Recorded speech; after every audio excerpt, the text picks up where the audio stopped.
روينا بالسند الصحيح المتصل إلى الحبيب الأعظم صلى الله عليه وآله وسلم أن امرأة مومسة نظرت إلى كلب يلهث من العطش يلعق الثرى أي التراب، فرقت له فأدلت بحذائها في البير فنزحت منه فسقته رحمة به فغفر الله لها. كما روينا أن امرأة أخرى حبست هرة لها فلا هي أطعمتها ولا هي تركتها تأكل من خشاش الأرض فأدخلها الله النار.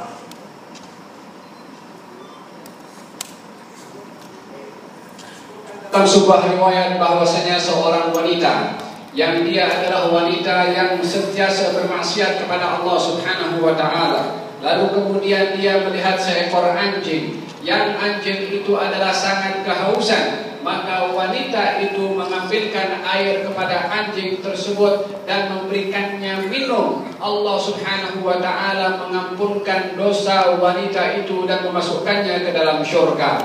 Sebaliknya seorang yang mempunyai seekor kucing yang dibela di rumahnya, akan tetapi diikat dan tidak diberinya makan, tidak dibiarkan untuk mencari makan sendiri, maka Allah Subhanahu wa taala memasukkan orang itu ke dalam neraka.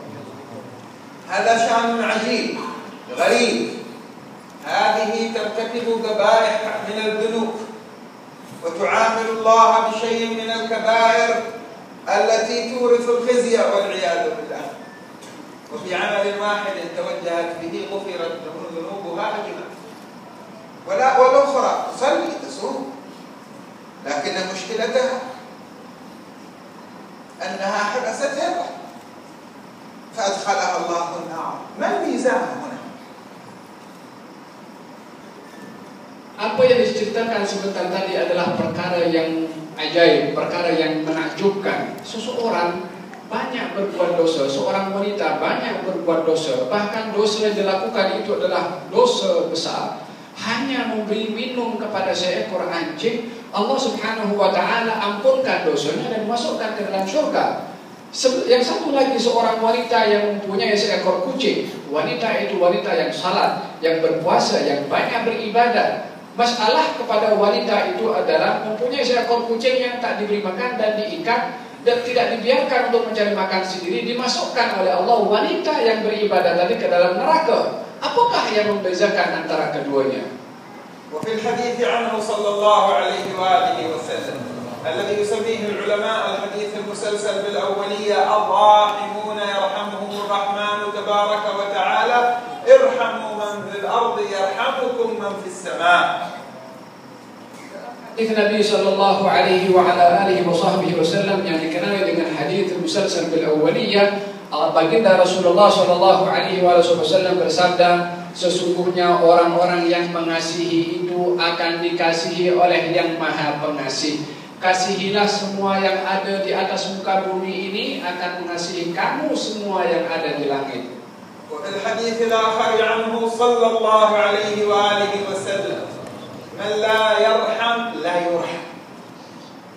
Dalam hadis yang lain baginda Rasulullah SAW bersabda, barang siapa yang tidak mengasihi tidak akan dikasihi.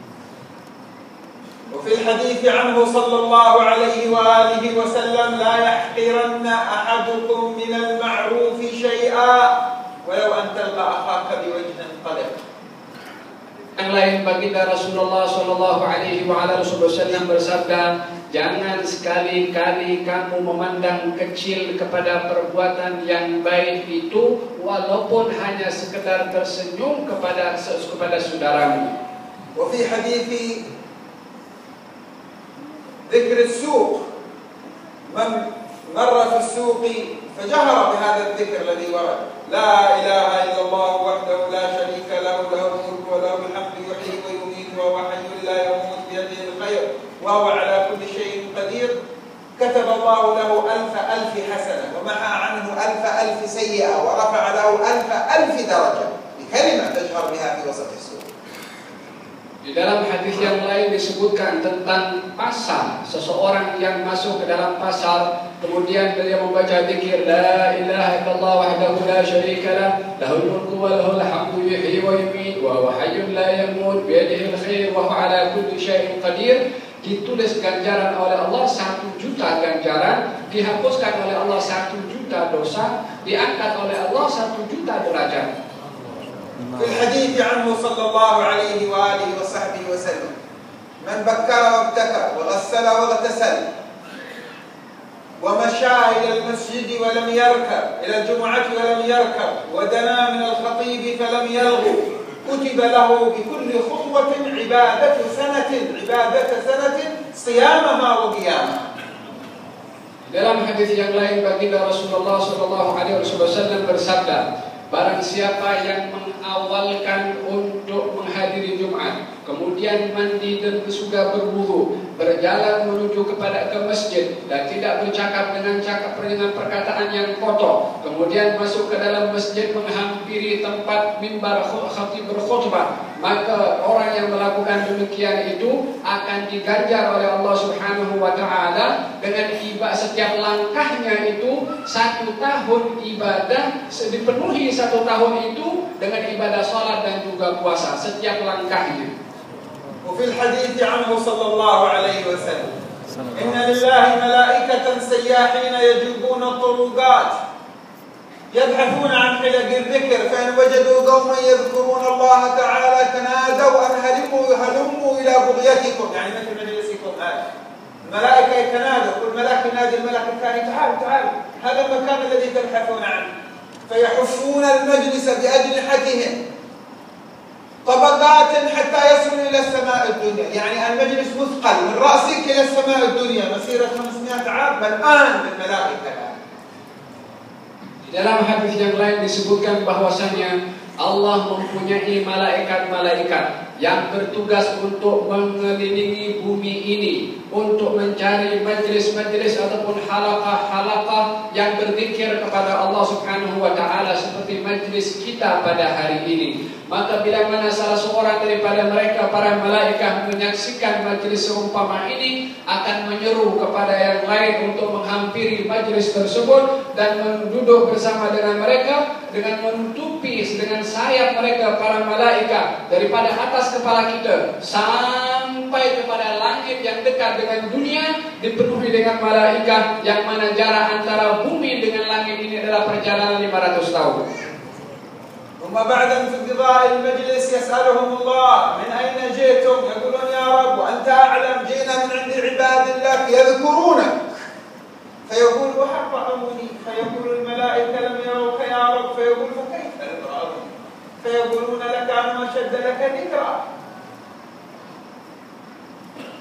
Disebutkan juga di dalam hadis tadi bahwasanya para malaikat selepas menyaksikan majlis zikir seumpama ini akan naik kepada Allah Subhanahu wa taala, kembali kepada Allah, lalu ditanya oleh Allah Subhanahu wa taala, daripada mana kamu datang? Mereka menjawab, ya Allah, Engkau Maha mengetahui, kami semua ini datang daripada hamba-hambamu yang sedang menyebut namamu. Allah bertanya kembali kepada mereka, adakah mereka pernah melihat kepada aku? Malaikat menjawab, ya Allah, mereka belum pernah melihat kepada Engkau. Allah bertanya, bagaimana kalau mereka dapat melihat aku? Malaikat menjawab, mereka akan semakin banyak berzikir menyebut namamu. فيقول وما يسألوني؟ فيقولون يا رب أنت أعلم، يسألونك الجنة، فيقول هل رأوها؟ فيقولون لا، فيقول فكيف لم رأوها؟ فيقول الملائكة يا رب كانوا أشد لها طلبا. انظر.